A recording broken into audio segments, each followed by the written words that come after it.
எழுந்திரும், இதுவும் கடமை, நாங்கள் உம்மோடு இருக்கின்றோம், இதை மன உறுதியுடன் செய்யும் என்றார். எஸ்ரா 10:4. இன்று இறைவார்த்தையோடு டாக் வித் காட் சொந்தங்களுக்கு அன்பு வணக்கம். நான் உங்கள் ஷீபா ஜோன் இறையாசிரியருடன் சந்தோஷமாக இருக்கிறேன். நீங்களும் சந்தோஷமாக இருக்கீங்க அப்படின்னு நினைக்கிறேன். இன்று மிக முக்கியமான நாள். நமது வேலைகளிலே, செயல்களிலே, நடைமுறையிலே, காரியங்களிலே, கடமைகளிலே தடைகளை உடைத்தெறியும் நாள். நாம் செய்ய வேண்டியதை செய்வோம். கடவுள் நம்மோடு இருக்கின்றார். இதை நான் செய்து முடிப்பேன் என்ற மன உறுதியுடன் செய்ய நம்மை அழைப்பு விடுக்கின்றார். இன்று திருவிவிலியம் எழுதுதல் நாள் 23. தொடக்க நூல் 38 மற்றும் 39 அதிகாரங்கள் எழுதி முடிச்சாச்சு. 38 அதிகாரத்திலே யூதாவும் தாமாரும், 39 அதிகாரத்திலே போத்திபாரின் வீட்டில் யோசேப்பு ஆகிய 2 தலைப்புகளிலே கொடுக்கப்பட்டுள்ளது. இதனை சற்று அலசுவோம் வாருங்கள். யூதா யாக்கோபுக்கும் லேயாவுக்கும் பிறந்த 4வது மகன். ஆனால் யார் இந்த தாமார்? யூதாவுக்கும் தாமாருக்கும் என்ன உறவு? வாருங்கள் பார்க்கலாம். யூதா தம் சகோதரர்களை விட்டு பிரிந்து ஈரா என்ற பெயருடைய அதுல்லாமியனிடம் சென்றான். அங்கே சூவா என்ற கானானியன் ஒருவனின் மகளை கண்டு அவளை மணந்து கொள்கின்றான். அவருக்கு ஒரு மகன் பிறக்கின்றான். அந்த பிள்ளைக்கு ஏர் என்று பெயரிடுகின்றனர். 2வது மகனுக்கு ஓனான் என்று, 3வது மகனுக்கு சேலா என்று பெயரிடுகின்றனர். தம் மூத்த மகனான ஏர் என்பவனுக்கு தாமார் என்னும் ஒரு பெண்ணை மணமுடித்தார். யூதாவின் தலைமகன் ஏர் ஆண்டவர் முன்னிலையில் கொடியவனாய் இருந்தான். ஆகவே ஆண்டவர் அவனை சாகடித்தார். அப்போது யூதா தம் மகன் ஓனானை நோக்கி, நீ உன் சகோதரன் மனைவியோடு கூடிவாள், சகோதரனுக்குரிய கடமையை செய், உன் சகோதரனுக்கு வழிமரபு தோன்று செய் என்றார். அந்த வழிமரபு தனக்குரியதாய் இராதென்று அறிந்து ஓனான் அவளோடு உறவு கொள்கையில் தன் சகோதரனுக்கு வழிமரபு தோன்றாதவாறு பார்த்து கொண்டார். ஆகவே ஆண்டவர் பார்வையில் அது தீயதாய் இருந்ததால் ஆண்டவர் அவனையும் சாகடித்தார். ஆதலால் யூதா தம் மருமகள் தாமாரை நோக்கி, என் மகன் சேலா பெரியவனாகும் வரை உன் தந்தை வீட்டில் விதவையாய் தங்கியிரு என்றார். ஏனெனில் அவரும் தன் சகோதரரைப் போல் சாவானோ என்று யூதா அஞ்சினார். தாமாரும் அவ்விதமே தம் தந்தை வீட்டிற்கு சென்று அங்கு தங்கியிருந்தார். பல நாட்களுக்கு பின் யூதாவின் மனைவி சூவா இறந்தார். யூதா அவளுக்காக துக்கம் கழித்த பின் தம் நண்பன் ஈராவுடன் திம்னாவுக்கு சென்றான். அப்போது உன் மாமனார் தம் ஆடுகளுக்கு ரோமம் கத்தரிக்க திம்னாவுக்கு போகிறார் என்று தாமாருக்கு செய்தி அறிவிக்கப்பட்டது. சேலா பெரியவனாகியும் தம்மை அவனுக்கு மனைவியாக கொடுக்கவில்லை என்று அவர் கண்டு தமது கைமை கோலத்தை களைந்துவிட்டு முக்காடிட்டு தம்மை மறைத்து கொண்டு திம்னாவுக்கு செல்லும் பாதையில் இருந்த ஏனையும் நகர்வாயிலில் அமர்ந்து கொண்டார். யூதா அவரை கண்டபோது அவர் முகம் மூடியிருந்ததால் அவர் ஒரு விலைமாது என்று நினைத்தார். அவர் திரும்பி பாதையோரம் அவரிடம் சென்று அவர் தம் மருமகள் என்று அறியாமல் தம்முடன் உடலுறவு கொள்ளுமாறு அழைத்தார். அதற்கு அவர், என்னோடு உடலுறவு கொள்வதற்கு என்ன தருவீர் என்று கேட்டார். அவர், என் மந்தையிலிருந்து உனக்கு ஒரு வெள்ளாட்டுக்கிடாய் அனுப்புகிறேன் என்றார். அதற்கு அவள், நீர் அதை அனுப்பு மட்டும் எனக்கு ஓர் அடமானம் தருவீரா என்று கேட்டார். அடமானமாக உனக்கு நான் என்ன தர வேண்டும் என்று அவளிடம் கேட்க அவர், உம்முடைய முத்திரை மோதிரத்தையும் இடைவாரையும் கைக்கோலையும் தர வேண்டும் என்றார். அவருக்கு அவற்றை கொடுத்த பின் அவருடன் உடலுறவு கொண்டார். அவரும் கருவுற்றார். பின்பு அவர் எழுந்து போய் தம் முக்காட்டை எடுத்துவிட்டு விதவைக்குரிய ஆடைகளை அணிந்து கொண்டார். சில நாட்கள் கழித்து யூதா தாமாருடன் அடமானமாக கொடுத்திருந்ததை திரும்ப பெறுமாறு தம் நண்பன் ஈராவினிடம் ஒரு வெள்ளாட்டுக்கிடாயை கொடுத்து அனுப்புகின்றார். அவனோ அவரை காணவில்லை. அங்கிருந்த ஆட்களை நோக்கி, ஏனையும் அருகே வழியிலிருந்த விலைமாது எங்கே என்று கேட்க அவர்கள், இங்கே விலைமாது எவளுமில்லை என்றனர். அவன் யூதாவிடம் திரும்பி வந்து, நான் அவளை காணவில்லை, மேலும் அங்கிருந்த ஆட்கள், இங்கு விலைமாது எவளுமில்லை என்றனர் என்று சொல்ல யூதா, அவளே வைத்து கொள்ளட்டும், இல்லையே நம்மை பார்த்து பிறர் சிரிப்பர், நானும் இந்த ஆட்டுக்கிடாயை அவளுக்கு அனுப்பி வைத்தேன். உன்னாலும் அவளை கண்டுபிடிக்க முடியவில்லை என்றான். 3 மாதம் சென்ற பின்னர், உம் மருமகளாகிய தாமார் வேசித்தனம் பண்ணினாள், வேசித்தனத்தினால் கருவுற்றிருக்கிறாள் என்ற செய்தி யூதாவுக்கு அறிவிக்கப்பட்டது.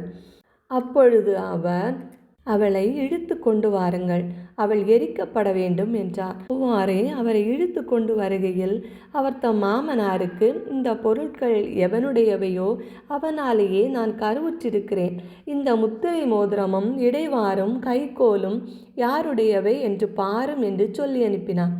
யூதா அவற்றை பார்த்தறிந்து, அவள் என்னை காட்டிலும் நேர்மையானவள், அவளை நான் என் மகன் சேலாவுக்கு மணமுடிக்காமல் போனேனே என்றார்.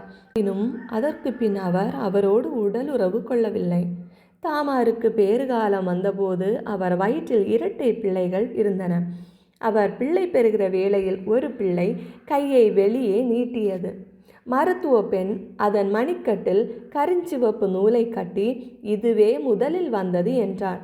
ஆனால் அது தன் கையை திரும்ப உள்ளே இழுத்து கொண்டபின் மற்ற பிள்ளை வெளிப்பட்டது. அப்பொழுது அவள், நீ கருப்பையை கிழித்து கொண்டு வந்தவன் அல்லவா என்று சொன்னாள். எனவே அவனுக்கு பெரேட்சி என்று பெயரிட்டனர். பின்னர் கருஞ்சிவப்பு நூல் கையில் கட்டப்பட்ட அந்த பிள்ளைக்கு செராகி என்று பெயரிட்டனர். இது ஒருபுறம் இருக்க, போத்திபாருக்கு விற்கப்பட்ட யோசேப்பு எப்படி இருக்கிறான்? வாருங்கள் பார்க்கலாம். யோசேப்பு எகிப்து நாட்டிற்கு கொண்டு போகப்பட்ட போது, பார்வோனின் மெய்காப்பாளர் தலைவனும் படைத்தலைவனுமான போத்திபார் என்ற எகிப்தியன் அவரை அவ்விடத்திற்கு கொண்டு வந்து இஸ்மயேலரிடம் விலைக்கு வாங்கினான். ஆண்டவர் யோசேப்புடன் இருந்தார். எனவே அவர் சிறப்புற்றவராக தம் எகிப்திய தலைவனின் இல்லத்தில் வாழ்ந்து வந்தார். ஆண்டவர் அவரோடு இருந்ததையும் அவர் தொட்ட காரியமனைத்தையும் ஆண்டவர் துலங்க செய்ததையும் அவர் தலைவன் கண்டார். எனவே அவனுடைய தயை யோசேப்புக்கு கிடைத்தது. அவன் அவரை தன் சிறப்பு பணியாளராகவும் வீட்டின் மேலாளராகவும் நியமித்து தனக்கிருந்த அனைத்தையும் அவர் பொறுப்பில் ஒப்படைத்தான். இவ்வாறு தன் வீட்டையும் தனக்கிருந்த அனைத்தையும் அவர் பொறுப்பில் விட்டதிலிருந்து எகிப்தியனின் வீட்டுக்கு யோசேப்பின் பொருட்டு ஆண்டவர் ஆசி வழங்கினார். வீட்டிலும் வயல்வெளியிலும் அவனுக்கிருந்த அனைத்தின் மீதும் ஆண்டவர் ஆசி பொழிந்தார். இவ்வாறு யோசேப்பின் பொறுப்பில் தனக்கிருந்த அனைத்தையும் ஒப்படைத்த பின் தான் உண்ணும் உணவை தவிர வேறெதை பற்றியும் அவன் விசாரிக்கவில்லை. யோசேப்பு நல்ல உடற்கட்டும் அழகிய தோற்றமும் கொண்டிருந்தார். சில நாட்கள் சென்றபின் யோசேப்பின் மீது கண் வைத்திருந்த அந்த தலைவனின் மனைவி அவரிடம், என்னோடு படு என்றார். அவர் அதற்கு இணங்க மறுத்து தம் தலைவரின் மனைவியை நோக்கி, என் தலைவர் எல்லாவற்றையும் என் பொறுப்பில் ஒப்படைத்து விட்டார். வீட்டிலுள்ள இதை பற்றியும் அவர் விசாரிப்பது கூட இல்லை. இந்த வீட்டில் என்னை விட அதிகாரம் பெற்றவர் ஒருவரும் இல்லை. நீங்கள் அவருடைய மனைவியாயிருப்பதால் உங்களை தவிர வேறெதையும் அவர் என்னிடம் ஒப்படைக்காமல் இருக்கவில்லை. இந்த மாபெரும் தீச்செயலை செய்து கடவுளுக்கு எதிராக பாவம் செய்யலாமா என்றார். அவள் நாள்தோறும் வலியுறுத்திய போதிலும் யோசேப்பு அவளோடு படுக்கவோ இருக்கவோ இணங்கவில்லை. இவ்வாறிருக்க ஒரு நாள் யோசேப்பு தம் வேலையை முன்னிட்டு வீட்டுக்குள் சென்றார். உள்ளே வீட்டை சார்ந்தவர் வேறு எவருமில்லை. அவள் அவரது மேலாடையை பற்றி இழுத்து, என்னோடு படு என்றார். உடனே அவர் அவள் கையில் தம் மேலாடையை விட்டுவிட்டு வெளியே தப்பி ஓடினார். அவர் தம் மேலாடையை அவள் கையில் விட்டுவிட்டு வெளியே ஓடியதைக் கண்டு அவள் தன் வீட்டு ஆட்களை கூப்பிட்டு, என் கணவர் நம்மை அவமானப்படுத்துவதற்காகவே இந்த எபிரெயனை வீட்டிற்கு கொண்டு வந்தார். இதோ இவன் என்னோடு படுப்பதற்காக என்னிடம் வந்தான். உடனே நான் பெரும் கூச்சலிட்டு கத்தினேன். நான் கூச்சலிட்டதைக் கண்டு அவன் தன் மேலாடையை என்னருகே போட்டுவிட்டு வெளியே ஓடி போய்விட்டான் என்றான். மேலும் அவள் அவனுடைய மேலாடையை தன் கணவன் வீட்டுக்கு திரும்பி வரும் வரை வைத்திருந்து அவனிடம், நீ நம்மிடம் அழைத்து வந்துள்ள எபிரேய அடிமை என்னோடு சரசம் பண்ணும்படி என்னிடம் வந்தான். அப்பொழுது நான் கூச்சலிட்டு கத்தியதும் அவன் தன் மேலாடையை என்னருகே போட்டுவிட்டு வெளியே ஓடி போய்விட்டான் என்று கதை கட்டினான். உம் அடிமை எனக்கு இப்படி செய்து விட்டான் என்று தன் மனைவி சொல்ல கேட்ட அவர் கடும் சினம் கொண்டான். யோசேப்பின் தலைவன் அரச கைதிகள் காவல் வைக்கப்பட்டிருந்த அதே சிறைச்சாலைக்கு அவரை இழுத்து சென்று அடைத்து வைத்தான். ஆண்டவர் யோசேப்புடன் இருந்து அவர் மீது பேரன்பு காட்டி சிறை மேலாளன் பார்வையில் அவருக்கு தயை கிடைக்கும்படி செய்தான். எனவே சிறை மேலாளன் சிறையில் இருந்த கைதிகள் அனைவரையும் அங்கு செய்யப்பட்ட வேலைகள் அனைத்தையும் யோசேப்பின் பொறுப்பில் ஒப்படைத்தான். அவர் பொறுப்பில் விடப்பட்ட எதை பற்றியும் சிறை மேலாளன் விசாரிக்கவில்லை. ஏனெனில் ஆண்டவர் யோசேப்புடன் இருந்தார். அவர் செய்த யாவற்றிலும் வெற்றியளித்தார். இவ்வாறு தொடக்க நூல் 39ஆம் அதிகாரம் நிறைவு பெறுகிறது. மேலும் யோசேப்பின் சிறைவாசம் பற்றி தொடர்ந்து வருகின்ற அதிகாரங்களிலே நாம் பார்க்கலாம். எங்களோடு இணைந்திருங்கள். இந்த வீடியோ பிடித்திருந்தால் லைக் பண்ணுங்கள், ஷேர் பண்ணுங்கள், சப்ஸ்கிரைப் பண்ணுங்கள், உங்கள் ஃப்ரெண்ட்ஸ் அண்ட் ஃபேமிலிக்கு ஷேர் பண்ணுங்கள். இறையோடு உறவாட எங்களோடு இருங்க. மீண்டும் சந்திப்போம். அன்புடன் உங்கள் ஷீபா ஜான்.